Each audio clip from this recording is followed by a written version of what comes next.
Ligtik niya buhay talaga. Ayan boy! Uli! Puta, ayo. Oh boy! Nakahuli tayo! Eto lang. Siyempre hindi tayo papayag na hindi mangyayari pinaplano natin. So, eto, nasa dagat tayo mga kalabierda. Mga gawin kayo mamaya. And then yung mga kasama namin nandoon, yung iba nasa taas pa. Ayan, at baga bakas ba tawag doon? Hindi naman, baga chill lang tayo mga konti, mga ilang araw siguro. Para tanggal lang muna ng stress sa trabaho, sa yun, konting vlog lang dito sa aking ginagawa. So yun, busy sila doon. So nandito yung mga fishing rod natin at tingnan natin. At titingnan natin fishing rod.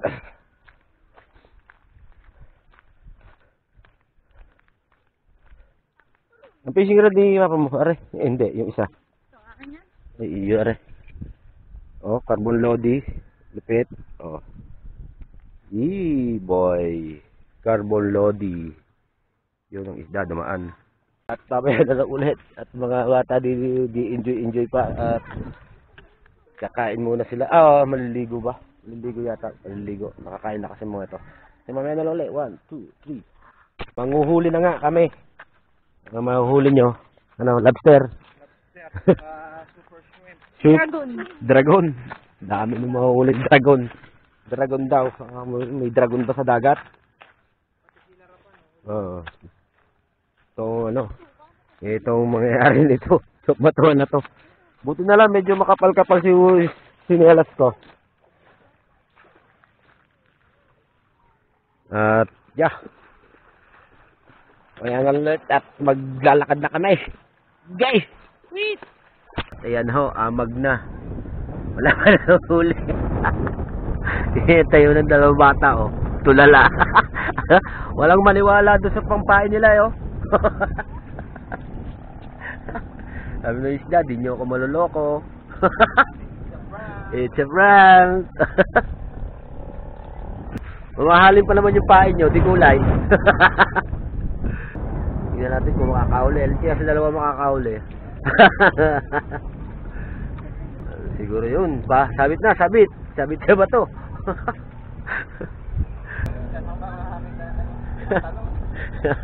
Wala nakita pain na talon. Ano yung flying fish? Hindi ako maloloko. Wishing. Tugsing. Dive. Dive yung pain eh. Nalakas lang hangin. Galing talaga ng pain, oh. Lumalangoy. Nilipat ng pwesto, no? Dito kaya, baka meron. Painan mo na lang ng suso. Kumuha ka na, no? Gamitan nyo na ng magic suso. Gamitan nyo na ng magic hole. Nasa magic hole lang yan, eh. Wala tayong bato. Paano babasagin yan? Nilabas na, magic suso.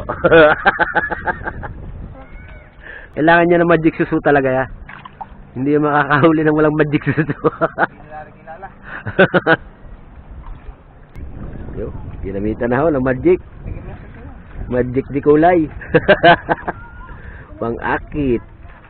Pagpipista talaga yan. Kaya pagka lumapit, higitin mo na agad. Oo. Kahit sumabit sa bato, higitin mo. Oo nga, nanguhuli ay. Ayan, partida pa yan, oh. May rayuma. Mamula-mula pa.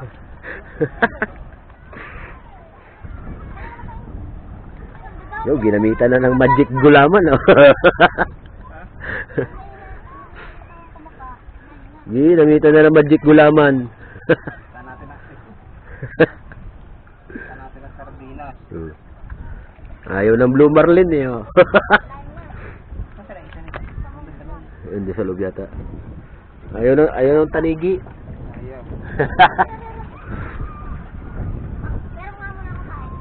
Are, magic gulaman naman ang gagamitin.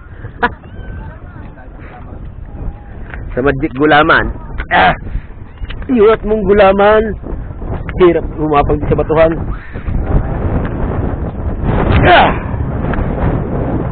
Whew. Gagamitin ng magic gulaman. Panuorin niyo ho pag nakahuli rin magic gulaman are. Baka alam ko isama mo naman. Layo na nga, baka mapasama pa ako. Ayun, so yun o. Dawin sa matuwal. Boy, nakahuli tayo. Talaga, oh. Nakahuli. Nakamala. Kaya halos mabali-bali na to. Kahuli na. Hindi ka na. Untik na. Bali-bali na eh. Panarin si Gulaman. Huli si Gulaman eh. Huli ka, teka lang. At ibabatol si Gulaman.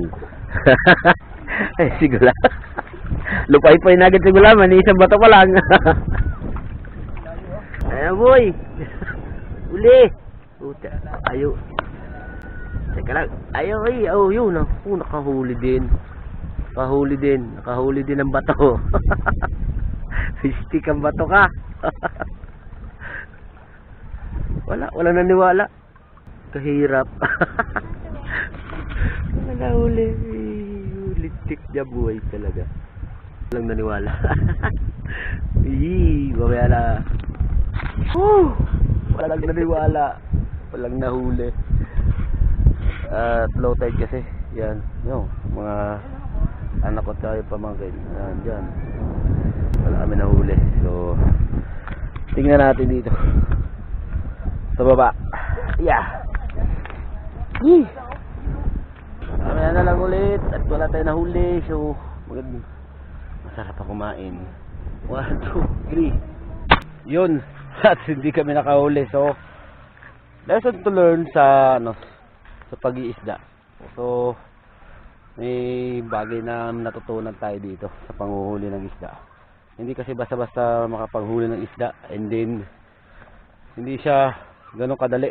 Kailangan mo ng mahabang pasensya, and then strategy kung paano. So, comment down below sa baba kung sino yung mga marunong manghuli ng isda dyan, kung paano yung strategy nyo sa panghuli o pangawil.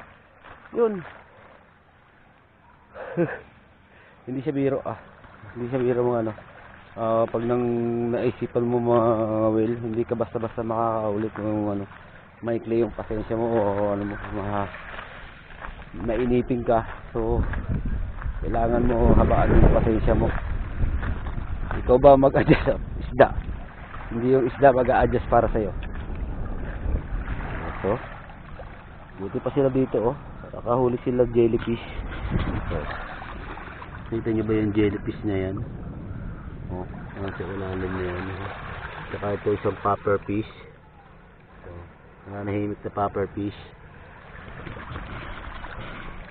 So yun, at ako ay kakain muna tayo. So iniwan ko sila doon sa batuhan na yun. Iniwan ko sila doon yung si Bayaw at saka yung anak niya. At ako ay gutom na. Yun. Okay, maya na lang ulit update. 1, 2, 3.